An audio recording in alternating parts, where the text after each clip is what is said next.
Шалқан ертегісі. Баяғы бір заманда шал мен кемпір болыпты. Олардың бақшасы бар екен. Бірде шал шалқан отырғызады. Шалқан өп үлкен боп өседі.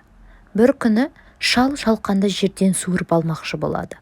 Ары тартады, бері тартады, бірақ шалқанды шығара алмайды.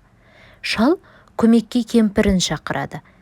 Кемпір шалдан, шал шалқаннан ұстап, ары тартады, бері тартады, бірақ орнынан қозғалта алмайды.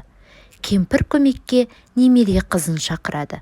Немересі кемпірден, кемпір шалдан, шал шалқаннан ұстап, ары тартады, бері тартады. Тағы да суырып шығара алмайды. Немере қызы итін шақырады. Ит қыздың етегінен, немересі кемпірден, кемпір шалдан, шал шалқаннан ұстап, ары тартады, бері тартады. Шалқанды суыра алмайды. Енді ит көмекке мысықты шақырады. Мысық иттің құйрығынан, ит қыздың етегінен, немересі кемпірден, кемпір шалдан, ал шал шалқаннан ұстап, ары жұлқиды, бері жұлқиды. Шалқан шықпайды. Мысық болса тышқанды шақырады.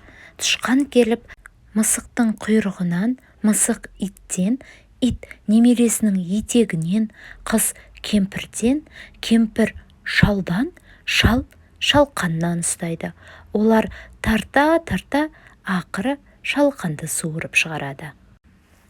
Балалар, ертегі ұнады ма? Ертегі ұнаған болса, каналға тіркеліп, лайк басуды ұмытпаңдар.